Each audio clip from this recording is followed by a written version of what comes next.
कितने दूर कितने पास, भाग 1।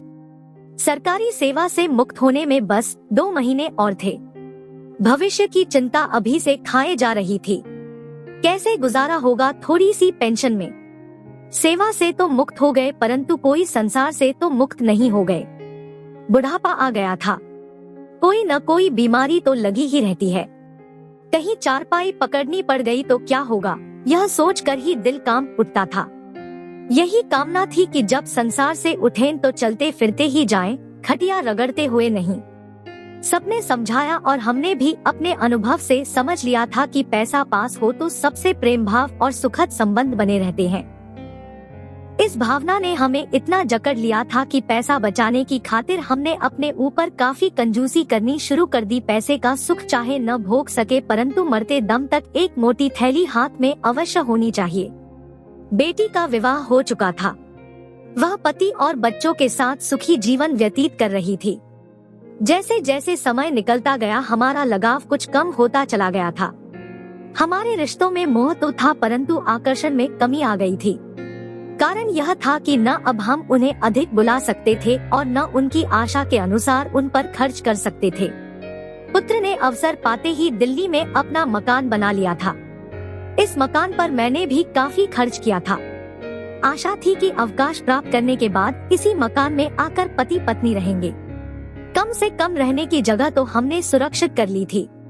एक दिन पत्नी के सीने में दर्द उठा। घर में जितनी दवाइयाँ थी सबका इस्तेमाल कर लिया परंतु कुछ आराम न हुआ। सस्ते डॉक्टरों से भी इलाज कराया और फिर बाद में पड़ोसियों की सलाह मानकर 1 रुपए की 3 पुड़िया देने वाले होम्योपैथी के डॉक्टर की दवा भी ले आए। दर्द में कितनी कमी आई यह कहना तो बड़ा कठिन था परंतु पत्नी की बेचैनी बढ़ गई। एक ही बात कहती थी, बेटी को बुला लो, देखने को बड़ा जी चाह रहा है। कुछ दिन रहेगी तो खाने पीने का सहारा भी हो जाएगा।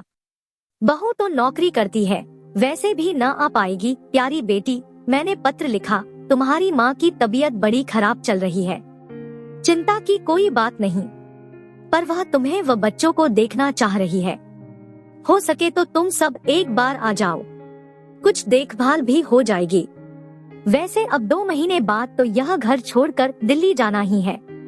अच्छा है कि तुम अंतिम बार इस घर में आकर हम लोगों से मिल लो। यह वही घर है जहाँ तुमने जन्म लिया, बड़ी हुई और बाजे गाजे के साथ विदा हुई। पत्र कुछ अधिक ही भावुक हो गया था। मेरी ऐसी कोई इच्छा नहीं थी पर कलम ही तो है, जब चलने लगती है तो रुकती नहीं। इस पत्र का कुछ ऐसा असर हुआ कि बेटी अपने दोनों बच्चों के साथ अगले सप्ताह ही आ गई। दामाद ने 10 दिन बाद आने के लिए कहा था। न जाने क्यों माँ बेटी दोनों एक दूसरे के गले मिलकर खूब रोई।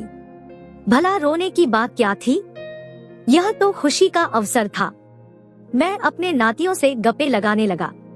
रचना ने कहा, बोलो माँ, तुम्हारे लिए क्या बनाऊं? तुम कितनी दुबली हो गई हो। फिर मुझे संबोधित कर बोली, पिताजी, बकरे के 2-4 पाए रोज ले आया कीजिए, यखनी बना दिया करूंगी। बच्चों को भी बहुत पसंद है, रोज सूप पीते हैं, आपको भी पीना चाहिए। फिर मेरी छाती को देखते हुए बोली, क्या हो गया है पिताजी आपको? सारी हड्डियां दिखाई दे रही हैं। ठहरिए, मैं आपको खिला पिला कर खूब मोटा करके जाऊंगी। और हाँ, आधा किलो कलेजी गुर्दा भी ले आइएगा। बच्चे बहुत शौक से खाते हैं। मैं मुस्कुराने का प्रयत्न कर रहा था, कुछ भी तो नहीं हुआ। अरे इंसान क्या कभी बुढ़ा नहीं होता? कब तक मोटा ताजा सांड बना रहूंगा?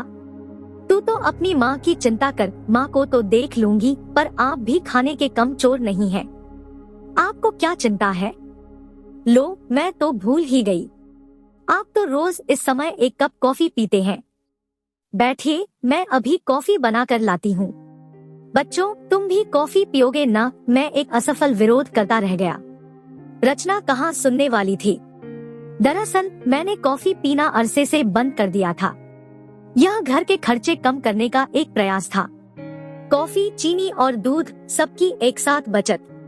पत्नी को पान खाने का शौक था। अब वह बंद करके 10 पैसे की खैनी की पुड़िया मंगा लेती थी जो 4 दिन चलती थी। हमें तो आखिर भविष्य को देखना था न रे। कॉफी कहाँ है माँ? रचना ने आवाज लगाकर पूछा। यहाँ तो दूध भी दिखाई नहीं दे रहा है। लो, फ्रिज भी बंद पड़ा है। क्या खराब हो गया? माँ ने दबे स्वर में कहा। अब फ्रिज का क्या काम है? कुछ रखने को तो है नहीं। बेकार में बिजली का खर्चा। पिताजी, ऐसे नहीं चलेगा, रचना ने झुंझला कर कहा। यह कोई रहने का तरीका है क्या? इसीलिए आपने जिंदगी भर कमाया है। अरे ठाठ से रहिए, मैं भी तो सिर उठाकर कह सकूं कि मेरे पिताजी कितनी शान से रहते हैं। ए बिट्टू, जा नीचे वाली दुकान से दौड़कर कॉफी तो ले आ। पास ही जो मिट्ठन हलवाई की दुकान है उससे 1 किलो दूध भी ले आना। नानाजी का नाम ले देना, समझा? भाग जल्दी से, मैं पानी रख रही हूँ। किट्टू बोला। माँ, मैं भी जाऊँ? 5 स्टार चॉकलेट खानी है। आगे की कहानी अगले भाग में। कहानी कैसी लगी कमेंट कर बताएं। लाइक, शेयर और हमारे चैनल पर नए हैं तो सब्सक्राइब करें। धन्यवाद।